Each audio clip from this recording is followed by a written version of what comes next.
It's the Rangers Journal night.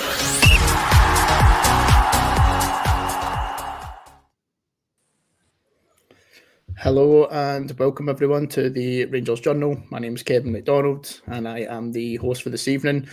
I'm joined by Dino, Mitch and Declan this evening, where we are going to be doing our weekly Q&A. Probably big ask for me before we get kick-started tonight is if we can get as many questions posted into the comments box as possible to try and put these gentlemen to work this evening. But firstly, Dino, how are you doing, mate?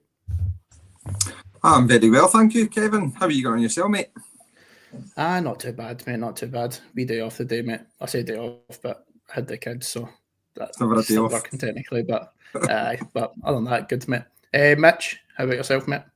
Always all the better for seeing you boys' faces, and including a lovely new face. That's cute, mate. That's cute. Cheers. And Declan, your debut this evening. How are you getting on? Mate? I'm good. I'm a wee bit nervous, but I'm good. Mate, you'll be absolutely fine, man. I'm sure there'll be plenty of good questions for that will come through tonight and get you started. Cool. Just while we are waiting for some questions to come in, Dino, I'll start with yourself. And apologies because I know you're still scanning your dinner. How are you feeling after the last week? Obviously, when you think European tie, evolution, and then sort of back to normality again at the weekend. But how are you feeling? Bipolar Rangers, isn't it? Great performance Thursday night. I mean, that's one of our. Somebody had said that's been our best result in Europe since we played Lyon all those years ago. So to put that into context, it's quite good, isn't it? And then obviously, as you say, back to reality on Sunday where, you could show that game to children to put them to sleep at a nursery. Do you know what I mean? So, yeah, that's what it is. We know where we are in the league and we know where we are in Europe. And those two games epitomised that for me.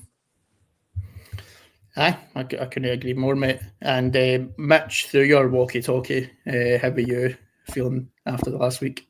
I feel like that I've just done a wee fixer at the background there, so thanks very much for that, Sharpie. If you let us know that that's working fine now.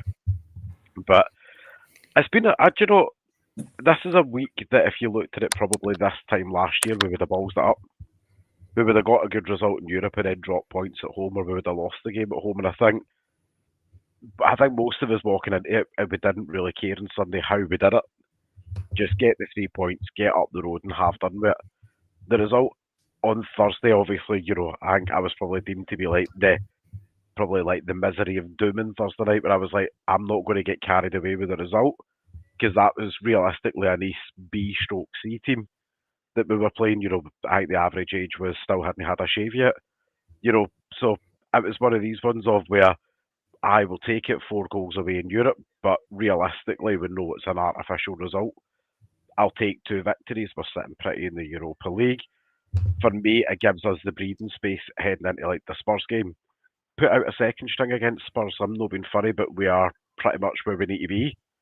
We've got obviously the final game, which we all know is more than winnable. And I think now we can concentrate our efforts domestically. Aye, no, definitely, mate, definitely. And Declan, what about yourself and how are you feeling after the last week with Rangers? I was happy with the game on Thursday, just seeing us playing good football and scoring goals, finally. At the weekend, better than normal, but still a wee bit, I don't know. There's just nothing going on in, like, up front or the wings. There's just nothing. But better, more attacking at least. Aye, definitely, mate, definitely. Dado's posted a comment. I suppose staying on the European theme, we'll stick with the positives to begin with. I'm sure plenty more is going to come in. I can already see you've started so many questions already. Dado's put here, Spurs are really good or really bad. What do you, when you're looking at a European form, we've obviously the remaining 3 games we've got is Spurs, Manchester United, and then USG at home as well. what do you think the likelihood is in these games, and what's the sort of goal do you think that Clement will have in mind in terms of points for these games? I think what Mitch said there is quite on cue. I would just concede Spurs and Man United games myself, as defeats probably going to get gubbed in both of them. So let's save ourselves and get the 3 points in the last game, and get into the next round, which is obviously financially beneficial for the club. But let's not go and waste players to catch up potential injuries or suspensions or anything like that against teams that are light years in front of us, and probably come into Ibrox with another point to prove. I know he's saying that Spurs are good or bad, but Angel have to play riled up to come and put on a show. That's for sure. So yeah, that's where I'm at with it. I'm already. As soon as the draw was made, I was like, well, that's 2 games that we're going to get pumped. So I'm not even really bothered about that, to be fair. So we're in a great position to obviously get into the next round. As I say, it's financially beneficial for the club as a whole. So one thing obviously that we're lacking is money. So on a financial point of view, that's what I would be doing. Do you know, I've got to agree with Smoke there, and a couple other comments that have come in that I actually fancy our chances. I think Spurs is going to be a tough one, to be fair. I think that'll be like playing Angie Celtic on steroids. Someone's actually made comment. I think the Snipers commented that. And I couldn't agree more, to be fair, because I think when you look at his style, I think we struggled with it when he had that Celtic squad, whereas he's got a much improved team now, so it's definitely going to be a threat for us all evening. But I think Man United is another funny team as well. I think they've not looked great. I know they've had some positive results, but again, they've not looked great. And it's strange when you look at us at the weekend there to even think that we could go and get a result against some of these teams. You're probably like, you're deluded, but it's so strange watching us in Europe against probably a better opposition who have more of the ball and there's less pressure on us. We seem to just perform better than we do domestically. Mitch, do you think I'm mad in thinking that, or are you of the same thinking? I think the realistic target should be 3 points, which comes for the final game, and really not being, not to be overly boastful or anything, but that should be a game we walk in there comfortably 2-0. Have done with it, done what we need. I think, when you look at the two, when you look at Spurs and Man U, anything above a point would be deemed a success. Realistically, I think for most of us, the state this season's been, probably a point would be deemed a success. I think for my money, if we're going to take points off any of them, it's probably going to be Spurs. And it is only because Spurs do have that rock and roller, let's put it, the rock and roll football aspect there, behind themselves of they will either turn up being all sugar or all not sugar. They're going to turn up and they're not going to be. We all know they've got that in them. They're almost as bipolar as we are in terms of how they play. You look at games like where they beat City just recently. Absolutely scooched it, played some champagne football, and but that was off the back of a run of honking results leading up to that, and you're like, would the real Spurs please stand up? Show which one the real one is. It's very much like watching us playing, that way. Like, I've got every faith tomorrow night we're in for a nice turgid 1-0 midweek. We'll take that against Kelly, But I think I genuinely think the realistic target should be 3 points, and anything above that is gravy. And I think for me, I would, as much as I would go for a second string lineup against Spurs and Man United, I wouldn't go too rogue. That way I would probably still have, and I'm going to get pelters for it, I'd probably put Tav at right back for it. These are the games that our captain's supposed to stand up. Probably still leave Suter in it, in at centre back. I'd probably put Balogun in at centre back beside him. Left back, that's the game that you give Yilmaz minutes. And use that as a fitness exercise for him. You use that the same way for either Cortez or Rabi, with the rumours of either of them both being pretty close to a return. Go and get the minutes in the legs. That's the games that you go and say, do you know what? There's no high stakes here. Go and get the minutes in your legs. go and get an hour under your belt and see how you feel, and give Zach Lovely, 30 minutes thereafter. I can see definitely. I'm Sharpie already. Sharpie's coming right at you with the Tav comment, mate. Declan, I know. I think what will leave us in a strong position to try and get top 8, which will get us to the sort of last 16, would be 4 points, I believe. I think everyone probably expects us to get 3 points against USG at home, which will probably then turn into us not getting 3 points at home because the expectation is there. But I would imagine we could beat that team, which means to go and try and get a point against either Man United or Tottenham to try and secure a top 8 place. Do you think that's possible? It depends what Man U, I guess. I'm looking forward to that game just because they're new manager and they're trying to figure out how to play in the style he wants. And as we've seen, they scored. What was the score at the weekend? They got quite a good result, didn't they? But they struggled the first. 4-0. They beat Everton. Aye, but they struggled the first couple of games. So it will just depend how well they're playing and how well he can implement his new style into the team. But if they're up and running, it could be anything but. Looking forward to that game. Spurs the same, I think. They just play murder ball. So it could be 5 or we could draw with them. But USG, I don't really know how they're getting on, so I'd be hoping 3 points, 4 if we get a Man U draw. But again, that just depends how they're settling into the new manager. I think the thing is, at the moment, Rangers are ahead of all 3 of these teams that we need to come up against. So I think we should definitely be going in with confidence that they can try and go and get something. I'm sitting scrambling, trying to see where USG are, because I was generally going to say they've not had a good start, but I don't want to embarrass myself. I'm pretty sure I'm pretty sure they're a bit mid-table. They're 24th, so I think that gets you into the cut-off, doesn't it? I think it's 24 and above will get you into a playoff. So I think we've started off better than all of these teams. Granted, Tottenham we're joint on points with Tottenham at the moment, but I think we should really. I think the next 2 games against Man U and Tottenham, I think that actually sort of suits us better, where there's no expectation on us to win. So it's kind of a free hit, as you will. Let's just try and go out and see what we can do to try and get a result. Dino, what's your thoughts on? Do you think we can get that 4 points? That's likely what we need to get top 8.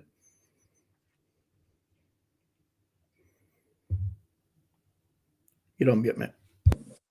Yellow card. It's possible, but not probable for me. 3 points, aye. As you said, that's the expectations there, Kev. But it's there because how we've performed in Europe and stuff. But to obviously contradict myself, I just think Spurs and Man United are, as I said, light years ahead of us. So is it possible? Is 3 points possible to take us through, or does it have to be 4? I think you would need. I think it is possible because we are top 8 right now, but I think you're really looking for the teams round about us to have a real poor last few games. So I think it would be pretty touch and go. I think 4 points, pretty much definitely well secured, is it? I think 10 points was the target. I think to qualify, to go to the playoff stage.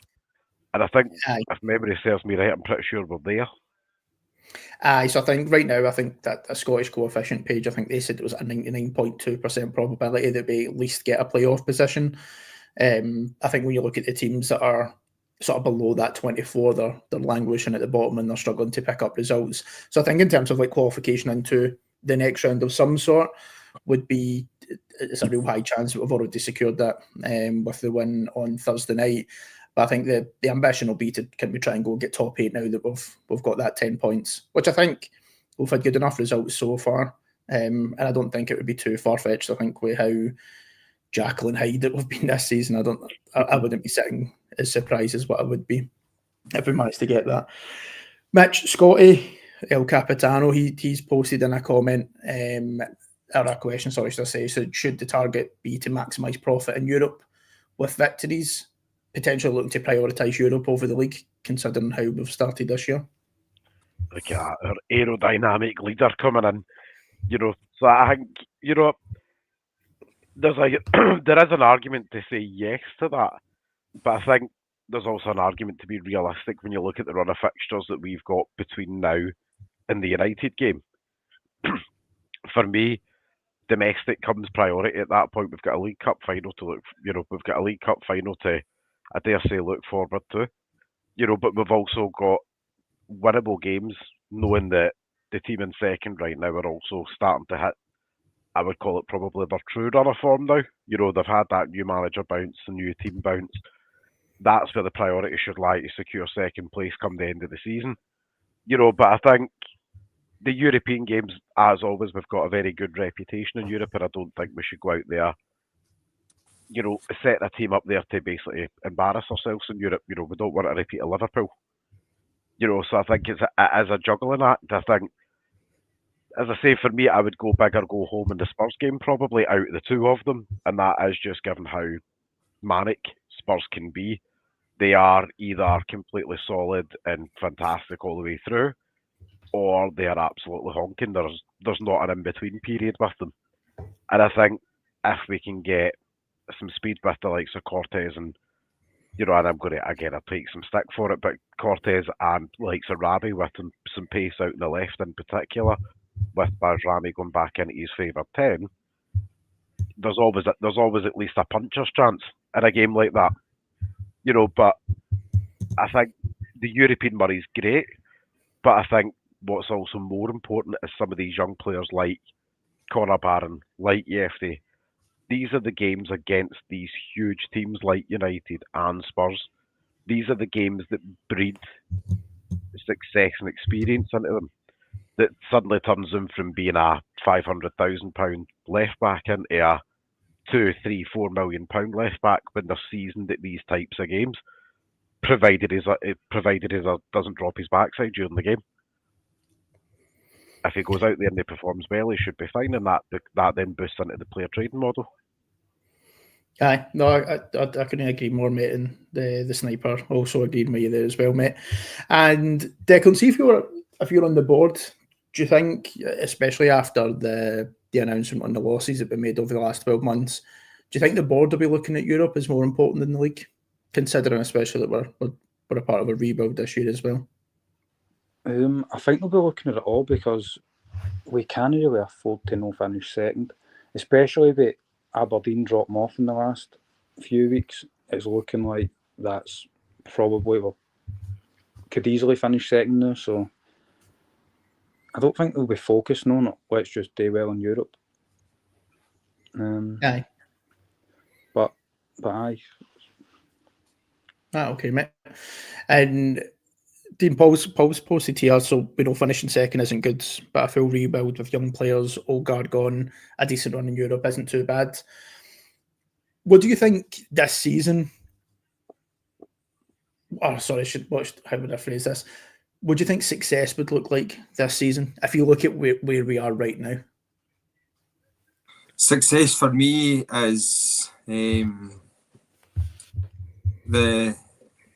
unequivocal, inevitable replacement of Clement. The manager come in, Scottish Cup, Europe. I don't care about Europe. I just want us to challenge as much as we can in the league, and I would actually be more happy if we make improvements on against Celtic. I want us to see us actually, winning a league game. That to me means more than getting further in Europe, to be quite honest with you, because getting far in Europe we're not doing that at the end of the season, but running any further forward to them, and that's our barometer. Europe is second for me, so getting the Scottish Cup is success for me, and finishing as close to Celtic in second. Right, okay. And Mitch, see if I was to come to you, right, and just say Clement is to stay, right, and we were to stick with Clement to the end of the season, what do you think success would look like? Not to Clement, but to us as fans. Before I answer that, I'm going to go back to something that Declan said a wee minute ago. Like, when you talk about the success in Europe, what do you deem? How far into Europe do you deem success for you? Who, me? Aye. Quarterfinals. Okay. About That was there. just a wee bit of a temperature check on kind of what we thought was realistic and what we thought was out of bounds. Well, if we get past the knockouts, then quarterfinals, and then when you're there, it's each game at a time. So I would say quarterfinals would be successful. Aye, a good season in Europe.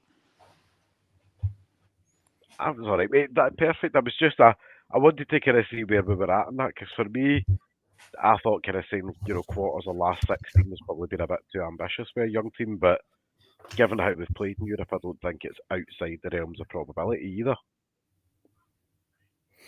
The thing is, if we can manage to pick up 4 points, if 3 points ends up being enough for us in these last 3 games to get the top 8, we go straight into the last 16. And the funny thing is, I think it just really comes down to your luck of your draw.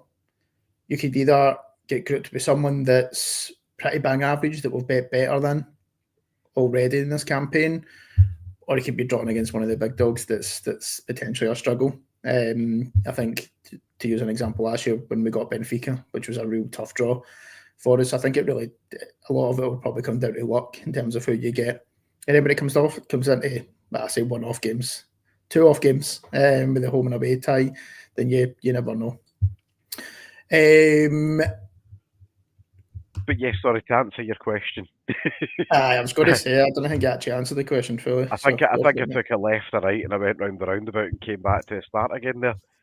But for me, I think first and foremost, I think we can all probably pretty much accept Clement staying at least until the end of the season, barring the Belgium job. And even at that, I think that's probably a little bit lazy journalism to keep linking them to the job where you go, all right, well, his pals go in there and the old pals act and Tedesco's on a shaky peg and whatever else. But for me, I think getting shot of the old guard, and it's not that the old guard have done anything wrong, even the remaining members. I think we are just at a point now of the rebuild was always going to take 3 or 4 windows. Last January's window doesn't necessarily count in my eyes anyway, because it was more of a patch the team up and get them through to the end of the season, because there wasn't a lot of money. There was far too many players on far too high wages, and it was an issue that had to kick the can down the road basically to the summertime. The summer was pretty ruthless, let's be honest there. There are players who left that had to leave. There is also players that left that maybe if we knew we were going to miss 1 or 2 summer transfer targets, it might have been cheaper to have just went, do you know what, let's concede on this contract, pay them what they want, what they're asking for, and have done with it, because it's cheaper to keep what we have than what it is to replace what we're losing. And the only player I feel that way probably a little bit about, given the current circumstances, is probably Lunny. And it is just having that bit of steel in the midfield. But again, that's more of a side point. And having clear idea of where the team's going, picking up at least one of the cups, finishing second, and I think if Dino touched on seeing improvements in the Old Firm, like I feel like between now and the end of the season we've got to win one. I think that's got to be the bare minimum expectation that we win one. And I think and as always getting into the League Cup final, I think there's, yes, on paper their team's better than ours, but everybody's got a puncher's chance on the day.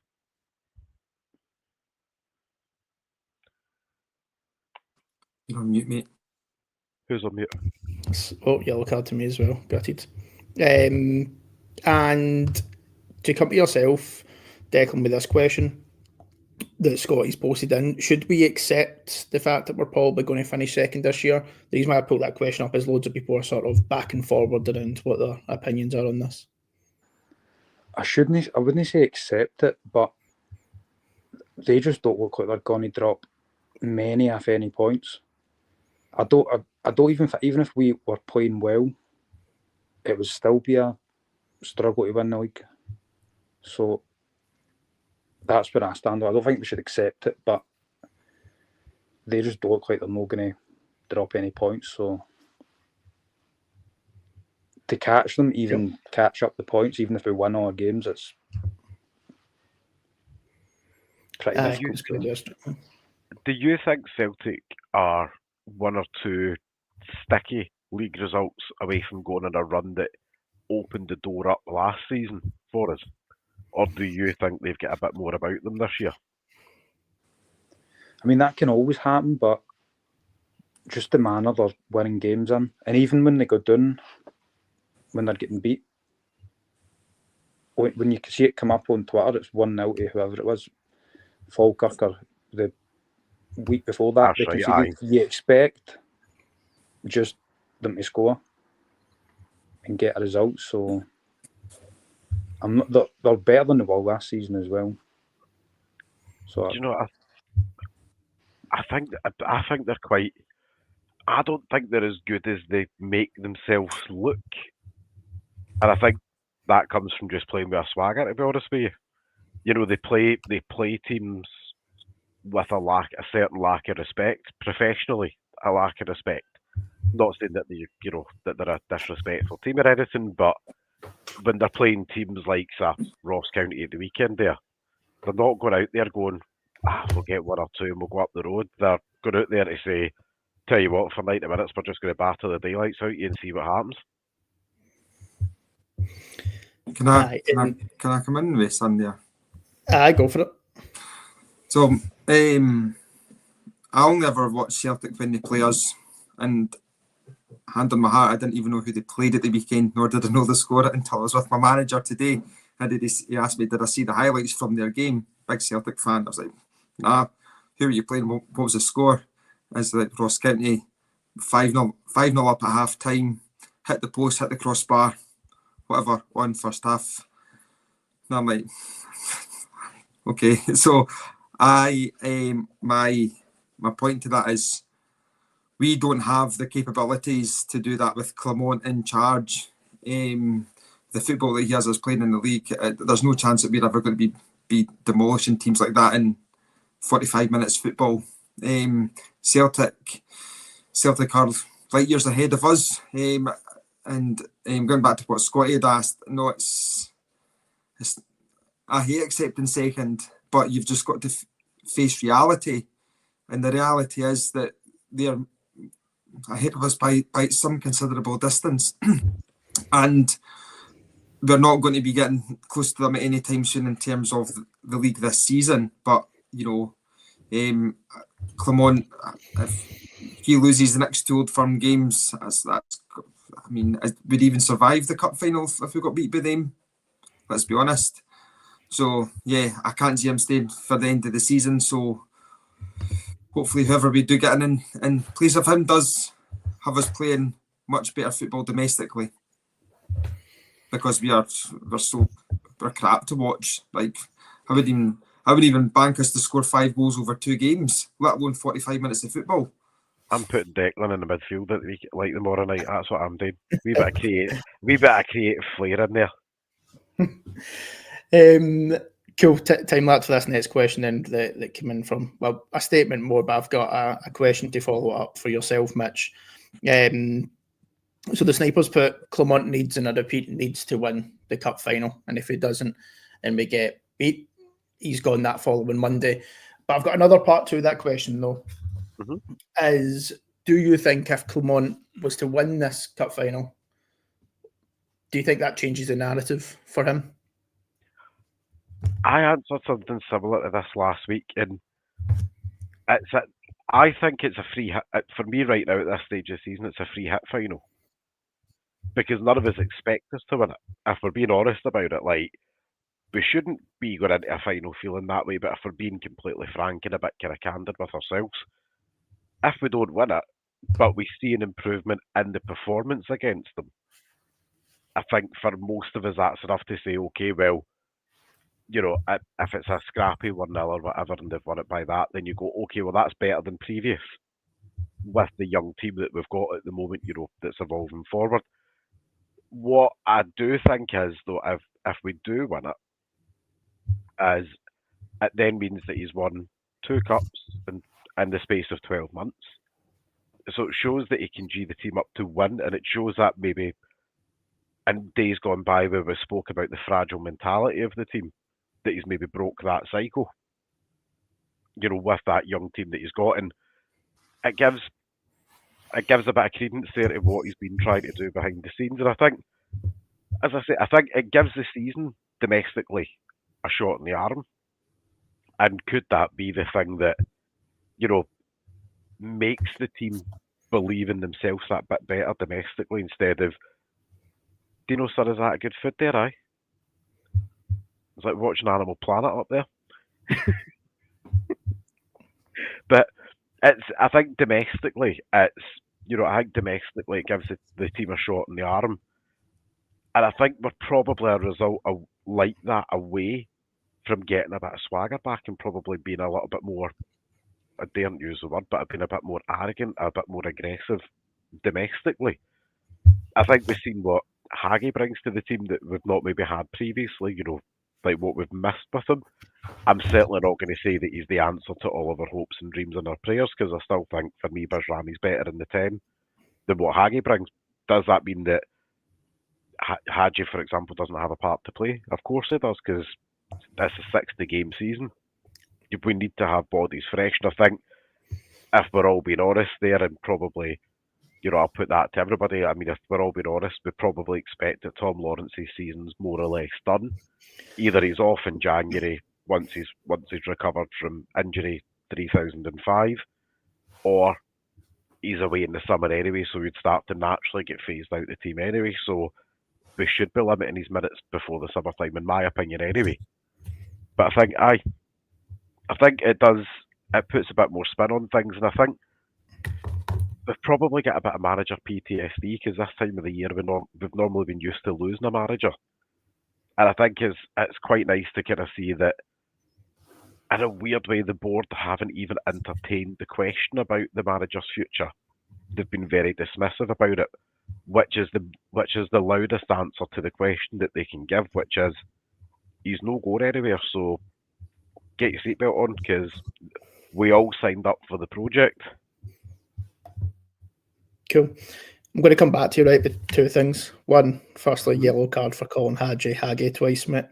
But you did correct yourself, though, so I'm all right with that. And the second part was, you mentioned there was everyone's seen it as a free hit. Do you think there is a free hit against Celtic? And I suppose to go back to, I actually forgot now who posted the comment, I don't know if it was Smoke. Say, for example, we go out and we get absolute blitzed in the cup final, 3-4-0. Do you think you survive that?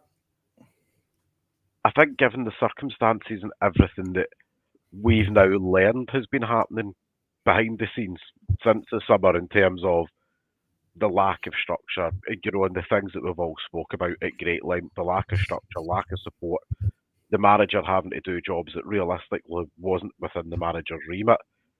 And I actually strangely think, since he made those comments a couple of weeks ago, you start to see now with the things like Coppin's promotion, you start to see that you can see a visible upturn in the team's performance on the pitch, which suggests to me that he's got more time in the training park with the team. That's, again, maybe a bit of a perception versus reality comment. I'm unsure on that, but I certainly think it looks like he's been able to get knuckled back down into what he's actually here to do, and less getting dragged into the things that he wasn't here to do and that a gaffer shouldn't have to do. And I think having things like, obviously, the new CEO coming in, and whenever the new chairman comes into the club there as well, we all know Abdul Ali Scott, I'll see you later, son. But no, I genuinely think, I do think there is a wee bit of an element of, you can't go getting scudded 4 or 5 now. We could go out and get beat 2-0. He could still respectably be in a job, provided there was, again, the eye test improvement in results. I don't know. I think for him it is definitely a must-win for me. That would be his 7th attempt at Celtic since coming in. I think if you look back historically, I don't think managers can survive that. I think, rebuild or not, worse teams get better results against Celtic than what we have in recent years. So I think to sort of hide behind the rebuild's probably a poor excuse at this point. I think he needs to get a result against Celtic, whether that be the final or certainly at that game at Ibrox on the 2nd of January. I think they're must-wins. Declan, what about yourself? See, in terms of the comment that's come in here from RFC, so is that why they brought in the CEO for after the final to say he's not going to make any big decisions straight after? Clement stays in a job until the next Old Firm in the new year. Do you think, again, similar question to what I posed to Mitch there, do you think if we get a bad result, that decision will be made, or do you think it will limp on until the next Old Firm? I've always said I think you'll be here till the end of the season regardless. But if we get scudded, there is no way he can stay in a job. But I think the game will be close. I'm quite positive about it. I don't think they're as far ahead of us as we're saying, just because of how last season went. But we can't get 4 pass putters and him still being a job. Yeah, no, I agree. Dino, come to yourself, Paul's question here, which is it's probably a tough one to be fair. But what would you rather win, cup final or the game at the New Year? New Year game. Sacrifice the cup to try and gain advantage in the league? Not actually gain an advantage in the league, because irrespective of us winning that game or not, we're finishing second. However, showing that we can beat them in the league, like the cup's a one-off game, can we draw for 90 minutes, the extra time, win it on penalties, by a fluke? Do you know what I mean? That doesn't necessarily mean that we're better than them or we're close to them. Do you know what I mean? As a one-off game, but the league is where we need to get better at.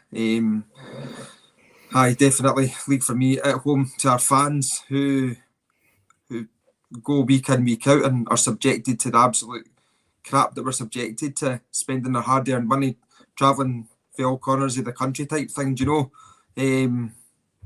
But not one of their fans there. Aye, definitely league game for me. And Mitch, I'll come to you with the same question. I think if Celtic win this cup on the 15th, that will essentially mean that they're now ahead of Rangers in total trophy count. What do you think is more important, this cup or the win in the league? Why not both?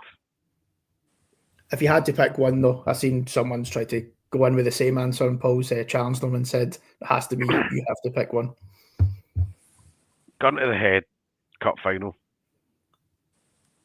And that's purely down to the keeps the trophy count right. And that's genuinely, personally speaking, I think we should be looking to win both. I think we all do, but I think as well, given where we are in the season and how much football domestically there is left to play, I think Paul's touched on it there. Beat them in the final.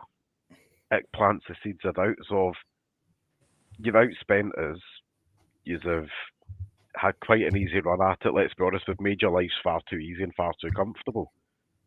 But that's been due to finances. So how can we beat you in a one-off game like a League Cup final? And then we know that we're playing them again, 3 weeks later, give or take? We've not got a calendar in front of me, but about 3 weeks later. Can't tell me that doesn't sit heavy in the mind, especially over the Christmas period. Aye. And Declan, I suppose, just a point that Mitch is making there, do you think if we were to beat Celtic in the cup final, that can maybe keep a bit of doubt and potentially even derail their season? Maybe, aye. We've never really seen Rodgers under that much pressure. So it'd be good to see how he would react to getting beaten in a cup final by a struggling Rangers team. And then have to play us at Ibrox. So it could do. I don't think he comes across well under pressure, Rodgers. I think he was maybe one bad result last season away for potentially losing his job. Because he never got off to a particularly great start last season. And when Clement came on and went on that run, we really should have went on and won that league last season. And it was through our own demise that sort of fell away. So it would definitely be interesting to see what sort of impact that could have on them in their season. But I know I'm the guy asking the questions tonight, but I think for me, I think the cup final is probably the one that I would pick just purely for that trophy count thing. And moving away from the old firm, Dino, I'll come to yourself. I'm just trying to find the question. I'll ask it. Apologies to whoever posted it. And in fact, there is here. Thomas has posted in what's happened with the chairman. So, I know Rangers Review reported today that Malcolm Alford, who was meant to be the new CEO, is then now becoming unlikely to now take up on that role. What's your thoughts on that?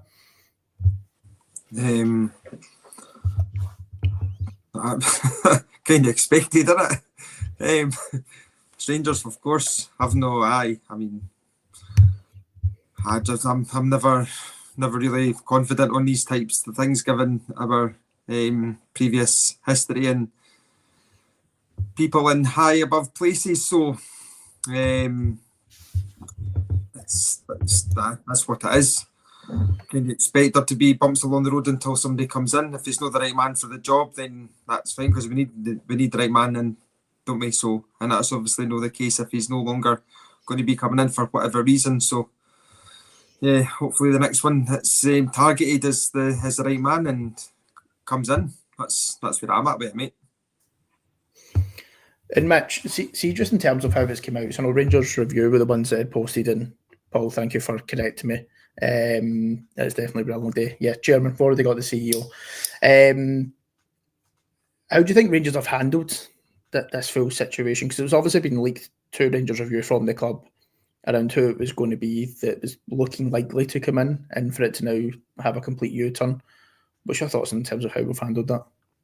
I think, right, I've got a couple of thoughts on it. One, the club never officially announced them. It was the press that did, never the club. Sure, having a background in media, yes, they may have been given an indication from the club that he was maybe in the final stages. Never once was he announced by the club, officially or unofficially, through club channels. And what I think's probably happened is they've maybe got to the final stages of the negotiations, everything verbally agreed, and something has changed from either side, whether that be a monetary aspect, whether that be working conditions, whatever the conditions might be. Something has changed from what was probably made it, from what's made it be a stick on, to somebody's came back to the table and went, nah, do you know what, I want more money or whatever. And if that's the case, then as a club, we've got every right to stand 10 toes down and say, no, you knew what the package was when you verbally accepted the job. If you're talking about the difference of a couple of quid here or there, then absolutely, that's the purpose of a negotiation. You say 100 grand a year, I say 120 grand a year, all right, let's meet in the middle, 110k a year for everybody. Like, there is some scope in there. But the club never officially announced anything. It all came through the News Quest media house. It came through the Rangers Review. It came through the Herald. It was never announced by the club. And I think it's, and again, I don't like to use the analogy, but you start to see some, the same thing happened a bit like when John Bennett took not well. Media got whiff of that, 12, 13 hours before they broke it out, and basically put the club in a position of nuck if you buck, essentially. Say something or don't say something about it. And the club were forced to be reactionary about it. I think this has probably been a very, very similar case of they were actually in the final throes of things together, but nothing was ever actually ironclad. Aye.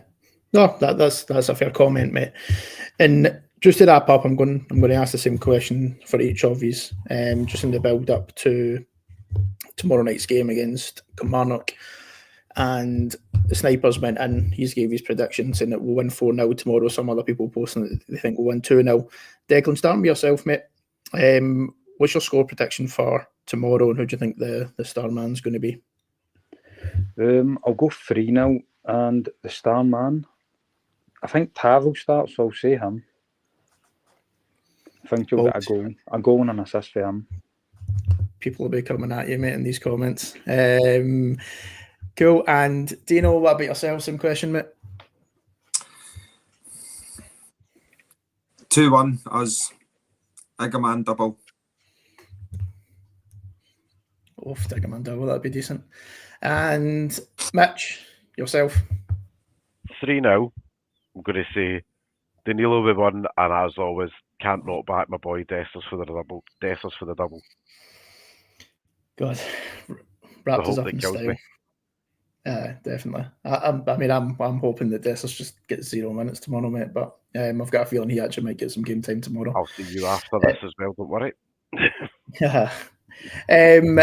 Anyway, guys, Dino, Mitch, Declan, thank you very much for coming on tonight, guys. And again, thank you everyone for tuning in, listening. Thank you for all the questions and comments that you have posted. As a lot of people have been posting in the chat, please, if you can, just like and subscribe. And as always, every night is a Rangers Journal night. Thank you.